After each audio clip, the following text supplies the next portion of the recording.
Hello, North Valley Pachyderms. I am so glad to be back in your presence, in the presence of friends.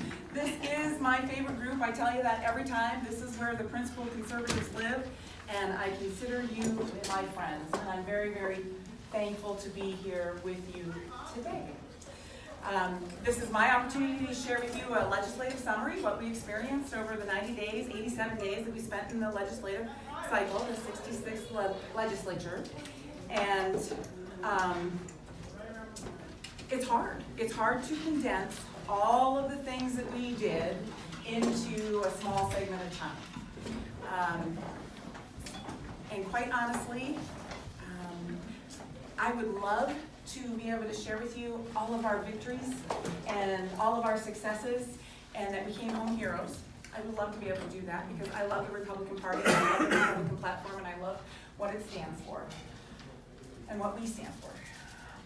But sadly, today my presentation will probably be somewhat uncomfortable for me as well as you. And I need to ask your permission. May I share my truth with you?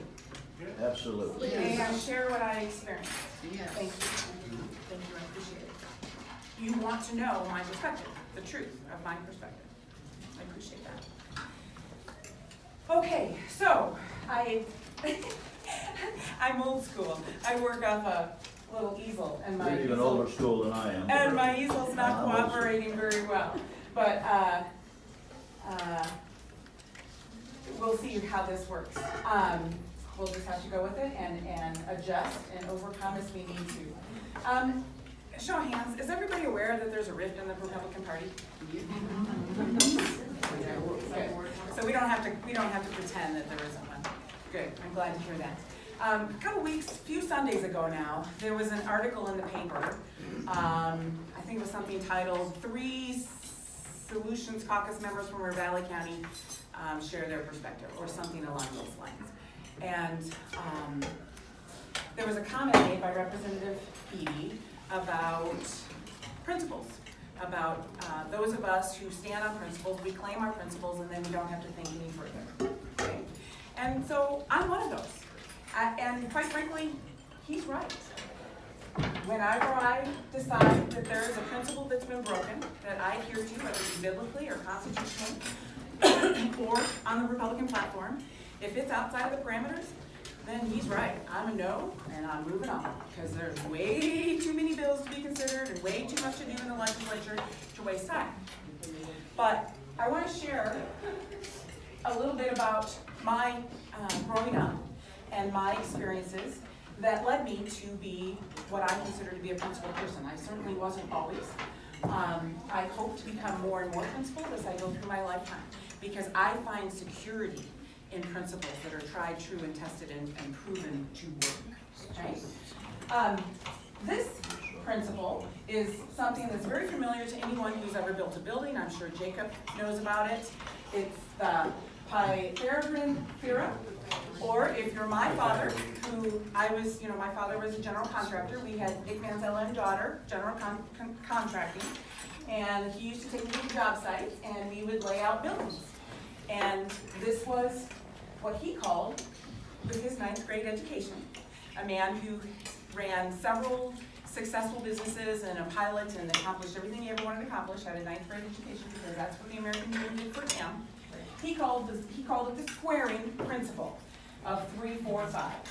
And when you go out to lay a building, if you put a stake in the ground here and go 3 inches or 3 feet or any multiple thereof, and put a stake there on that corner, and then you need 2 tape measures, and you draw to here, and you measure 4 foot here and 5 foot across this corner.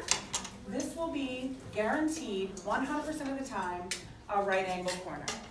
Okay? And that's exactly what you need to build your home, is a solid, square foundation from which to build, to maintain the structural integrity of your building. Comparatively, and again, it works for any multiples thereof, so 6, 8, and 10. And here, I've illustrated what happens if you get off just a little bit. If you're 1/2 inch off in your measurements, here I've done 6.5 inches, and 10.5 inches, and 7.5 inches. all of a sudden, you don't have a right angle. Your lines are going to skew, okay? And the further you go at a skew angle, the more compounded the problem becomes, okay?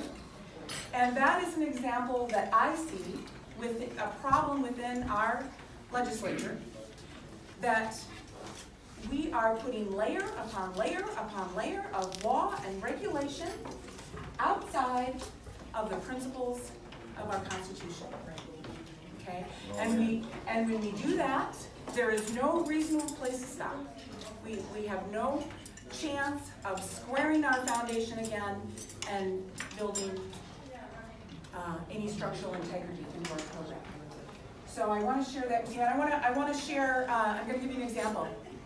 Senate Bill 307 was one that passed last session, and I brought it to the attention of many in our Central Committee. I don't know if I shared it here. But what Senate Bill 307 did was it gave school boards the authority to pass up to a 10 mil levy on the citizens of their district without a vote of the people, okay? So that's a permissive levy, okay? That's up to a 10 mil annually, okay? We did that, okay? Now what does our Constitution say about that? We abdicated our taxing authority. Article 8 of our state constitution, under the heading of Revenue and Finance, states that the power to tax is inalienable to the legislature and shall never be surrendered, suspended, or contracted away. But we gave our authority to the school boards to tax our citizens up to 10 mils annually at their discretion without a vote of the people. Further, Article 10 of our state constitution covers the topics of education and public lands. Okay? Interesting, isn't it? That education would be lumped in to the topic with public lands. Education and public lands. What do they have to do with one another? Well, I'll tell you. Our Constitution specifically states that our school trust lands, our public lands, are to be managed for maximum revenue production to fund our public schools. That's what the provisions that were made when our Constitution was put together. Our public schools are to be funded by our public lands, and that is the number one objective of our DNRC, our Department of Natural Resources, is to manage our public lands for maximum revenue to support our school system. Now let's jump to this session. This session we had bill after bill after bill after public education bill. I don't know how many of them came through. A bunch came through. 70 to the tune of 77 million. They asked us to put an additional 77 million. We are so far past the principle put forth in the Constitution. There's no reasonable place to stop. Okay? And I voted no on them, not because I don't like children. I believe in the education system. I want the best for our children. I just simply think that we need to be adhering to the principles put forth in our Constitution. And that, my friends, is the best argument that we could make to solicit more public lands from the federal government. Okay, that right there. We need more, because our DNRC is doing a good job of managing our public lands, but with inflation and the numbers of people that we're trying to accommodate, we simply need more public lands for them to manage. Does anybody not know that our state does a whole bunch better job of managing our public lands than the feds? Can we agree on that? Yes, absolutely. Okay, all right. Alan? Well, what you're saying, at least the way I'm reading it, is that we really don't have a constitution. If the legislation can do this, then why do we have a constitution? Well, that's the next thing to get rid of. Well, yeah.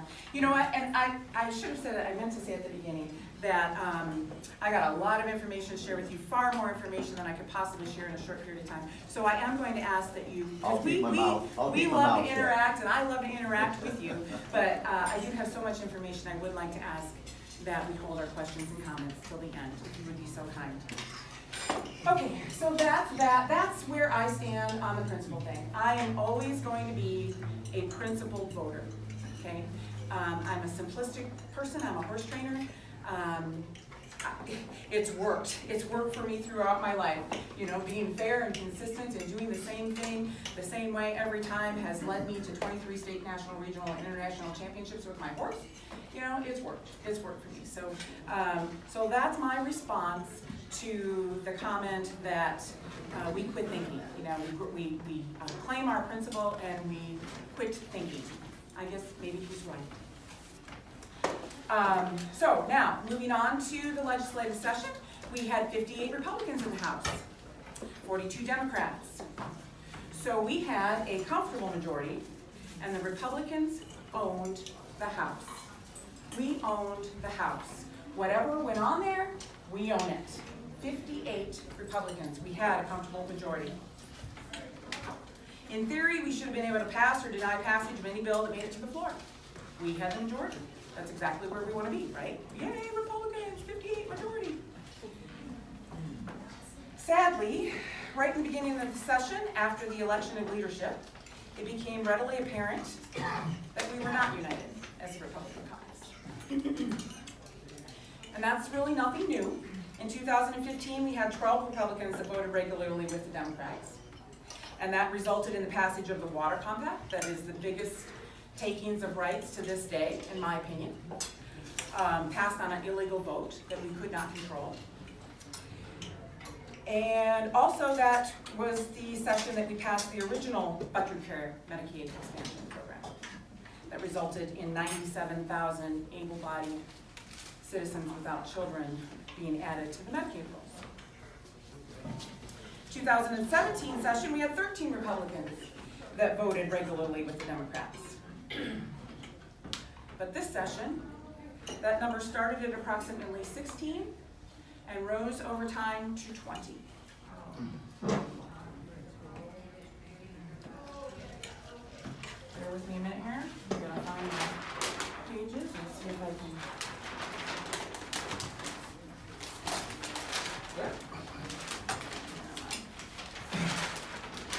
I'm going the wrong way.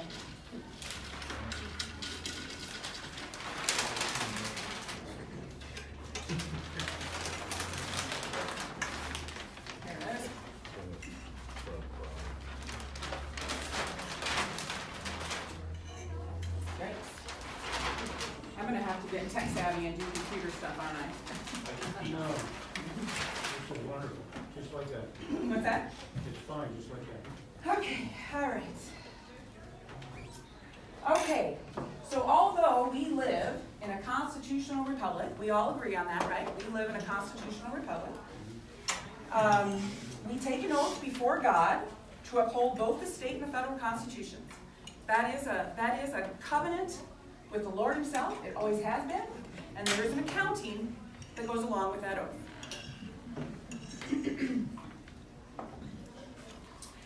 Our central committees ask us to sign on and pledge our support to the platform, and our citizens elect us, taking us at our word and expecting us to honor our commitment to the oath. And although we do that, and although we are a constitutional republic, we still operate on a Democrat principle of majority rule, and every vote in the legislature takes 51 to win. We all know that, right? There's 100 people in the House, every vote takes 51 to win. In the Senate, it's 26. And of course, all the bills require the government, one governor to sign the bills into law, and our very liberal governor vetoed the majority of this session's work, and we'll talk about that in a bit. Okay?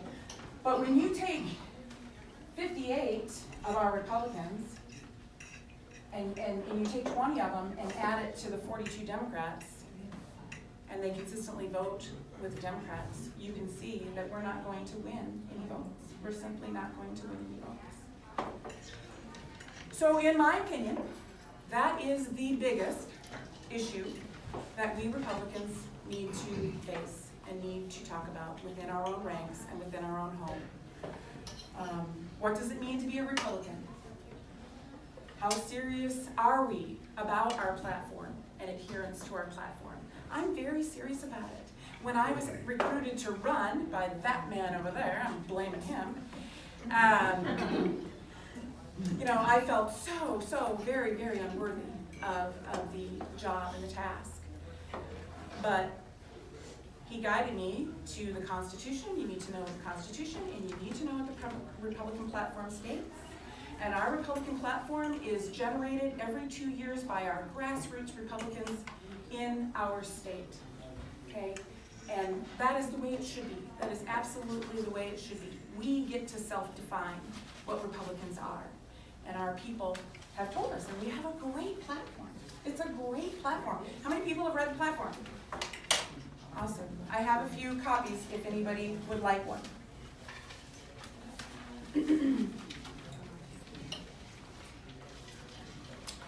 So, frankly, at this point, after serving in the legislature for 3 sessions and witnessing the increase of numbers of so-called Republicans who consistently vote with the Dems, I think not talking about it and trying to cover it up and pretend like it's not happening is not only foolish, but I think it's extremely dangerous.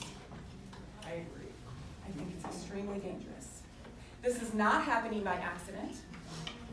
We're not the only ones that this is happening to. It's happening all over our country. There have been several books written on the subject of neoconservatism, and there is plenty of evidence to support the claim that there is an organized agenda of the Democratic Party for taking us over from within, incrementally, progressively, and it's my opinion that they are accomplishing their goal. And it is up to us to fix it. If there is nothing else that we can fix on the federal government level or the state level government, surely we can fix the problem within our own party. Surely that is our responsibility to own it and fix it and to talk about it.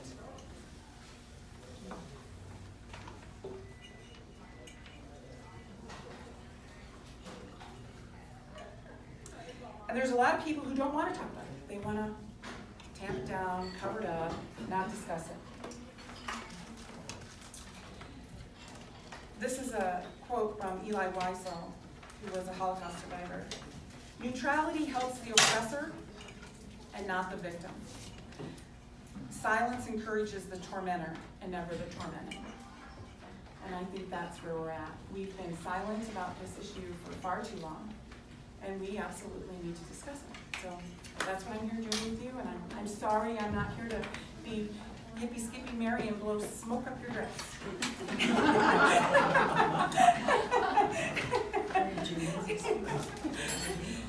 But those who amass legislative power by colluding with the enemy are not leaders. They are not leaders. They are thieves. They are thieves, much like those who steal valor from our military. The Republican Party had the opportunity to come home heroes, honoring the vote of our citizens on Medicaid expansion. Our citizens said no. But instead, I come home having to share this heartfelt but somewhat shameful truth with all of you.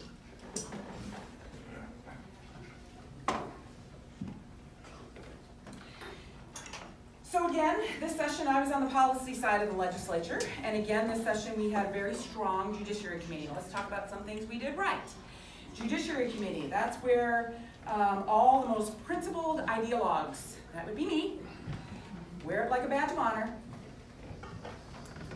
go, because that's where all the major social issues, the moral issues, the constitutional issues, and the judicial issues come for hearing and vetting.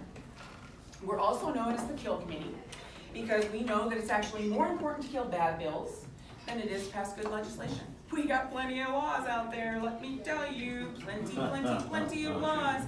It's very important that we kill bad bills, and that is what Judiciary Committee is known for. We are known as the Kill Committee, and the first one that comes to mind is the LGBTQRSVP bill.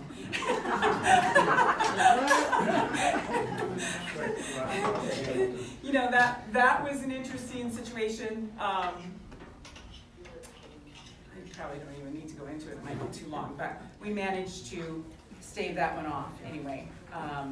And we passed a lot of good bills. Let's see. Oh. Tell us one. Well, we passed House Bill 146 from Homeland, establishing laws regarding sanctuary cities in Montana. Sadly, the governor vetoed that. We passed my false reporting of crimes bill. That was when I was caring for the Ravalli County Sheriff's Department that added a felony penalty for felony false reporting. Right now, no matter what crime you report erroneously, you can only get a misdemeanor penalty for it. So I managed to get that through the House and the Senate. The governor vetoed that. How did we get this going? Generally revised firearm laws by Matt Regier that would have pushed back against Missoula, who's creating the patchwork no-go zones with your firearms. Okay, so Governor vetoed that one. We passed it, he vetoed it. The Born Alive. Oh yeah, the Born Alive bill. That's unbelievable. Dr. Olszewski's Born Alive bill, also known as the infanticide bill, he vetoed that one. It's not infanticide, I'm sorry, it's murder. Yeah. Trying to make it sound better. Isn't that something? Let's see. Yeah, that's just unbelievable. We have some of the most lax abortion laws in the entire union, in the state of Montana. Sadly.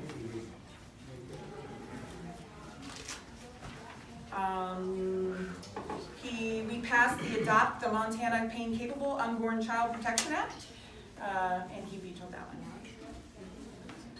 one. We passed increased penalties for 5th and subsequent DUIs, and he vetoed that one. We passed Derek Ski's bill establishing a Montana school marshal program to address the issues of school shootings and security in our schools. And it was a great bill, and he vetoed that one. We passed Mike Hopkins' bill to revise free speech on campuses. Do you know that our college has free speech zones? You can only do free speech in a particular zone. That's not even constitutional by the US Constitution. I know, America's a free speech zone, right? Yeah. He vetoed that one. Used to be. Oh my goodness, yeah. He wants to be president. Exactly. Dennis Lins has a heart for children in the Child Protective Services issues. We know we have some problems in our DPHHS. We learned that in 2017 when we learned that 14 children died in the foster care program. And so we brought a lot of bills to try to bring some accountability and some transparency to the DPHHS situation, specifically Child Protective Services and Family Services. And some of them didn't get passed across the floor, and this one did provide for investigations of retaliatory actions by Child Protective Services against parents. I mean, the stories I've heard will make your toes curl of children being removed from homes on a whim, without any reason or due process. And he vetoed that one. Let's see, Senate Bill 71, Dr. Olszewski. Dr. O, we love Dr. O, right? He's a great guy. He brought a bill that was going to regulate Health Insurers Administration for pharmacy benefits, basically to lower the cost of our drugs, our prescription drugs. It's a great bill. Fantastic bill. Great bill! He vetoed that one. Why? Let's see. Governor Bullock has vetoed House Bill 262 because he believes that it is redundant, as there is already a current mandate to transfer excess funds that are not allocated for specific purposes.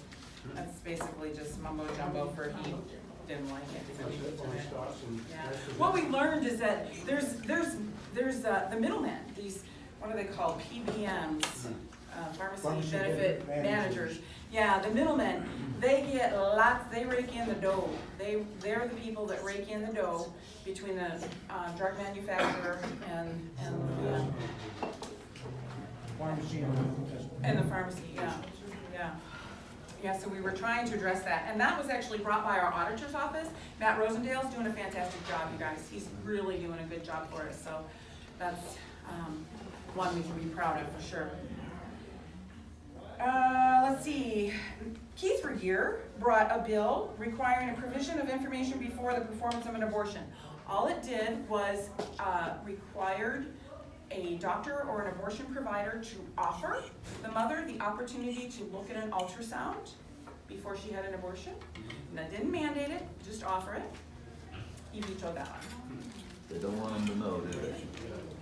might change their mind. So, we did a lot of good work. We did a lot of good work, and our Judiciary Committee was a shining example of how a small scale of how government and Republicans are supposed to be united and stick together and do what we're tasked to do, to represent you and represent our Constitution and our platform. Tax Committee was another great committee. Boy, Tax Committee killed, the Democrats brought tax bill after tax bill after tax bill. And our leadership, which was great, we had great leadership this session. They structure the committees and they put good people, good solid people on the tax committee, and they were successful in killing a lot of bad tax bills. How are we doing on time? Okay, all right. Okay. Got all afternoon.